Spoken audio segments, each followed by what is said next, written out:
पंच परमेष्ठी भगवान की जय। पिछले कार्यक्रम में आपने नरकों में कैसे कैसे दुख होते हैं उनकी चर्चा सुनी थी। प्रसंग अभी नरकों का चल रहा है। अभी और भी 2 छंदों में आपको नरकों के बारे में जानकारी मिलेगी। अगला छंद प्रारंभ करते हैं। तिल तिल करे देह के खंड, असुर भिड़ावे दुष्ट प्रचंड। तिल तिल करे देह के खंड, असुर भिड़ावे दुष्ट प्रचंड। सिंधु नीर ते प्यास न जायो, तो पड़ो एक न बूंद लहायो। सिंधु नीर ते प्यास न जाए, तो पड़ एक न बूंद लहाय। तिल तिल करे देह के खंड, असुर भिड़ावे दुष्ट प्रचंड। सिंधु नीर ते प्यास न जायो, तो पड़ एक न बूंद लहाय। अर्थ देखिए, तिल तिल करें। तिल होता है ना, तिलहन, तिल जिसकी गजक बनाई जाती है वो होता है तिल। तो यहाँ क्या बता रहे हैं, नरकों में असुर कुमार जाति के देव होते हैं। वो वहां पहुंच जाते हैं। उन नारकियों को कष्ट देने में उनको बड़ा आनंद आता है। तो वो क्या करते हैं, नारकियों को पकड़ लेते हैं और उनके छोटे छोटे टुकड़े करते हैं। तलवार वगैरह बनाना देवों के लिए तो बड़ी मामूली बात होती है। तलवार बनाई और उनके शरीर के एक तिल तिल के बराबर टुकड़े करने लगे। वो चर्चा हो रही है। तिल तिल करें, तिल तिल के बराबर कर देते हैं शरीर के टुकड़े उन नारकियों के। कौन करते हैं? असुर कुमार देव। और ये असुर कुमार देव बड़े दुष्ट होते हैं, बड़े प्रचंड माने शक्तिशाली होते हैं। वो उन्हें आपस में पूर्व भव के बैर याद दिला दिला के खूब भिड़ाते हैं। आपस में खूब लड़ाई करते हैं, लड़ाई कराते हैं। और जब वो लड़ते हैं तो उनको बड़ा आनंद आता है। देखें, असुर कुमार जाति के देव उनके शरीर के तिल तिल जैसे खंड टुकड़े कर देते हैं, छोटे छोटे टुकड़े कर देते हैं। वे असुर कुमार देव कैसे होते हैं? बड़े दुष्ट नेचर के होते हैं और शक्तिशाली तो होते हैं क्योंकि देवता हैं। उन्हें आपस में खूब भिड़ाते हैं। पिछले जन्म की बात याद दिलाते हैं। जैसे माँ थी और माँ काजल लगा रही थी, तो वो याद दिलाते हैं, सुनो सुनो जाति में पुरानी याद तो करो, तुम्हारी आँख फोड़ने आ रही थी। और वो कहता है हाँ ठीक है, और खूब लड़ाते हैं। और वहां प्यास कैसी है कि सिंधु माने समुद्र के, नीर माने जल से भी प्यास न जाए, इतनी प्यास लगती है। एक आध गिलास, एक आध मटके से काम नहीं चलता। समुद्र का पानी भी मिल जाए तो भी प्यास नहीं जाए। लेकिन लेकिन फिर भी वहां पर एक बूंद पानी नहीं मिलता। एक बूंद पानी मिलता ही नहीं। इतनी गले में मतलब समस्या है, इतनी जोर की बाधा है तृषा की, पूछो नहीं। कि समुद्र का पानी मिले तो एकदम पी ले, लेकिन इसके बावजूद भी एक बूंद पानी वहां नहीं मिलता। नरक में पानी का क्या काम। और अगर वहां जो नदी है, उन नदी का पानी पीते हैं, सारा शरीर छाड़ छाड़ जल जाता है। फिर देखें एक बार, तिल तिल के बराबर कर देते हैं शरीर के टुकड़े। कौन? असुर कुमार जाति के देव। वे दुष्ट होते हैं, बड़े प्रचंड माने भयंकर शक्तिशाली होते हैं। उनको खूब आपस में भिड़ाते हैं और भिड़ा के एक दूसरे खूब लड़ाई झगड़ा कराते हैं। वहां इतनी प्यास लगती है, समुद्र के पानी से उनकी प्यास न जाए, इतनी प्यास लगती है, लेकिन फिर भी एक बूंद पानी वहां पीने को लहाए में प्राप्त नहीं होता है। छटपटा लेते हैं, बुरी तरह प्यास, एक बूंद पानी नहीं मिलता। नदी का पानी पीते हैं तो और शरीर में आग लग जाते हैं, प्यास बुझती नहीं। ऐसे नरकों में भयंकर कष्ट ही कष्ट है। जब नारकी जीवों के शरीर में बड़े तिल तिल के समान, फिर वो मरते होंगे। हमें पिछले प्रोग्राम में बताया था, उनका शरीर वैक्रियक है। वैक्रियक शरीर को अलग कर दो फिर जुड़ जाता है। उन्होंने बताया ऐसे होता है ना पारा, पारे की आप गोली दो, रखो जुड़ जाएगा, फिर गोली बनाओ फिर जुड़ जाएगा, ऐसे अलग करो फिर भी वो जुड़ जाता है। नारकियों के शरीर के कितने छोटे टुकड़े करो, वे मरण प्राप्त नहीं होते। उनका अकाल मरण था, चाहे देवता बड़ी से बड़ा आ जाए, उनको नरक से पकड़ के ले जाना चाहे, पकड़ के नहीं ले जा सकता। उनको तो जो उनकी आयु है उतने में तक वहां रह के दुख भोगना ही पड़ेगा। उनका मरण हो ही नहीं सकता, अकाल मरण उनका नहीं हो। ये असुर कौन होते हैं और ये ऐसा लड़ाई झगड़ा क्यों करवाते हैं? वनवासी देवों के 10 वेद हैं, उनमें पहला है असुर कुमार। उन असुर कुमार देवों में बहुत सी जातियां हैं। उन जातियों में कुछ अम्बारीश आदि जाति के देव होते हैं। वे देव से हैं जिनके पूर्व के संस्कार दुष्ट होते हैं, इसलिए लिखना दुष्ट प्रचंड।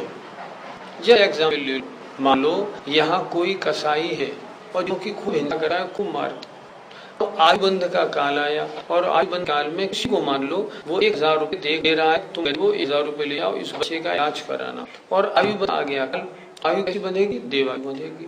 तो देवायु में देव तो बनेगा, लेकिन करेगा क्या? उसे जो पहले पिछले का जो संस्कार ना मारा का, पहले उसने काटा मारी कट्ठाने में की थी और काम किए थे और उसमें उसे आनंद में था, तो वो वहां भी वही आनंद बनेगा। तो उन्हीं में आनंद आता है। आज भी हमने बहुत लोगों को देखा, टीवी के रहते हैं, टीवी पे जब बॉक्स होती है ना, उसने उसको मारा, सिर में चोट लग गई, उसका वो सिर फूट गया, वो गिर पड़ा, बड़े खुश होते हैं, प्रसन्न होते हैं।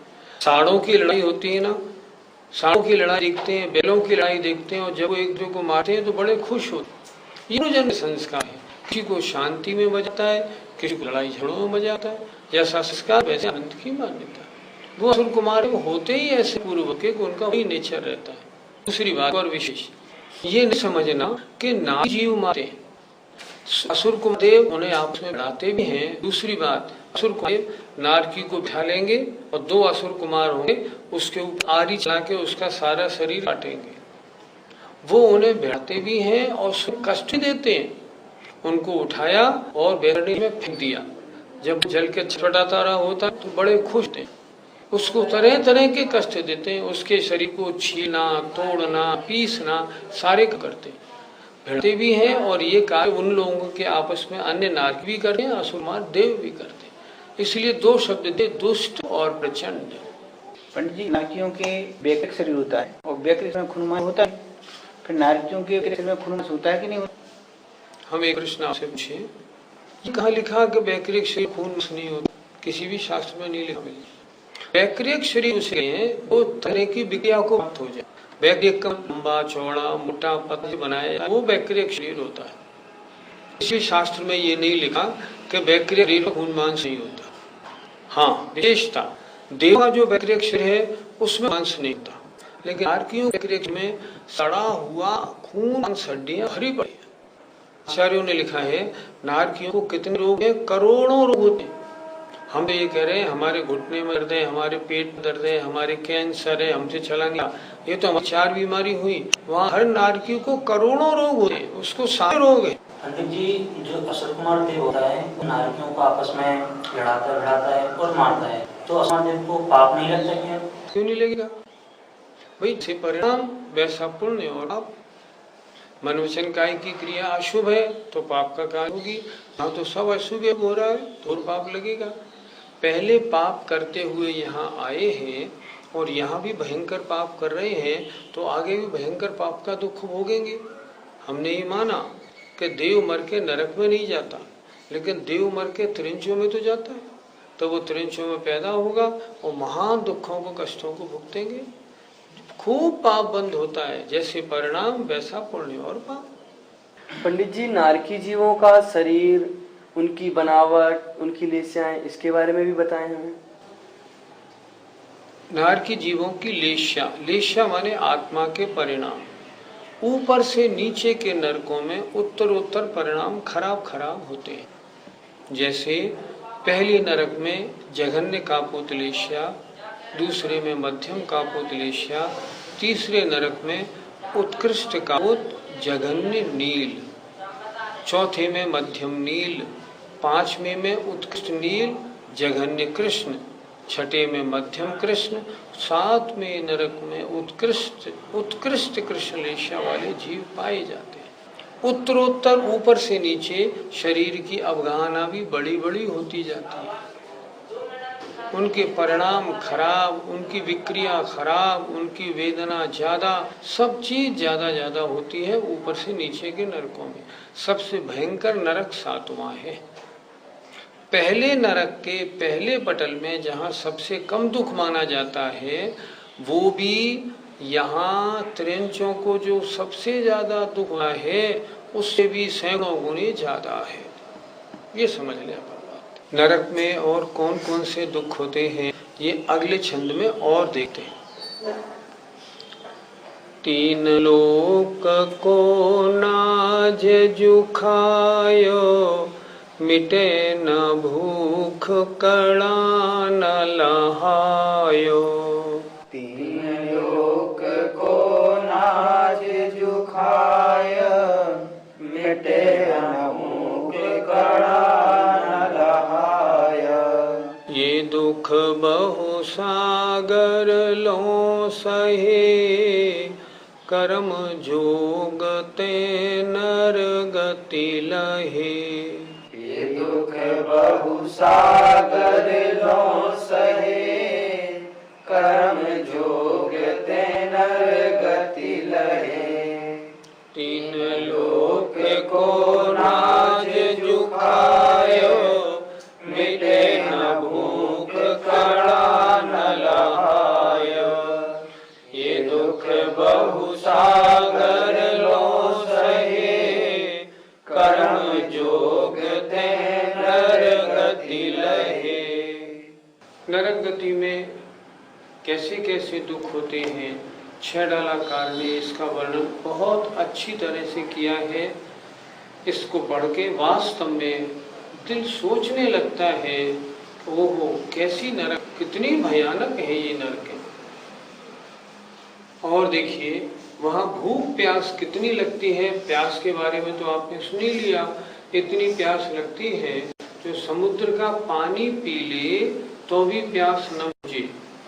गर्मी सर्दी सुमेरु पर्वत जैसा गोला डाला जाए तो भी गल जाए। भूख कितनी लगती है तो देखो। 3 लोक वो, तीनों लोकों के बराबर नाज माने अनाज भी खा ले, इतना अनाज खा ले तो भी मिटे न भूख, उसकी भूख ना मिटे।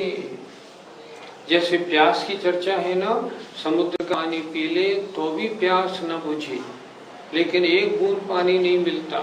उसी तरह तीनों लोकों का जितना अनाज है वो सारा अनाज 3 लोक को नाज जो खाए, तीनों लोकों का संपूर्ण नाज भी खा ले, अनाज भी खा ले तो भी मिटे न भूख, उसकी भूख नहीं मिटती। जबकि कणा न लहाय, एक कण भी उसको प्राप्त नहीं होता है। वहां सामग्री कुछ नहीं, एक कण भी अन्न का नहीं है जो खाए और अपनी भूख बुझा ले, ऐसा नहीं होता। ये दुख, इस प्रकार के दुख, सर्दी के, गर्मी के, जमीन के, आपस के लड़ाई झगड़े के, शरीर संबंधी, ये सारे दुख बहुत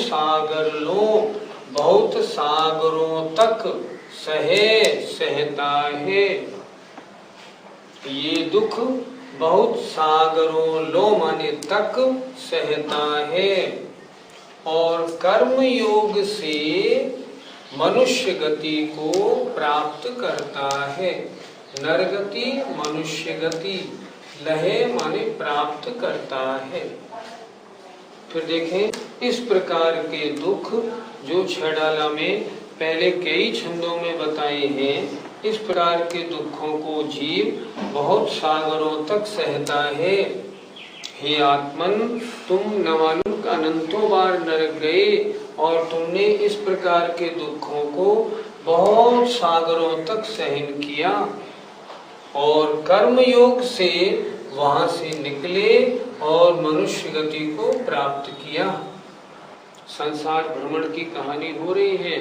सबसे पहले निबोध में पैदा किया, फिर त्रियंचों के दुख बताए और फिर नारकियों के दुखों का वर्णन किया। और नारकियों के बाद अब उन्हें मनुष्य गति के दुखों की चर्चा करनी है। तो यहाँ लिख रहे हैं, कर्म योग से मनुष्य गति को उसने प्राप्त किया। फिर देखें एक बात, तीनों लोगों का अनाज खा ले तो भी भूख ना मिटे, इतनी भूख लगती है, परंतु एक कणा, एक तिनका भी प्राप्त नहीं होता। इस प्रकार के दुख वहां नरकों में इस जीव ने बहुत सागरों तक सहन किए और कर्म योग से उसने मनुष्य गति को प्राप्त किया। इस प्रकार नरक गति का वर्णन इस छंद में पूरा होता है। नरकों में अनाज तो मिलता नहीं, तो इतनी असहनीय भूख लगती है, तो फिर वो क्या खाते होंगे?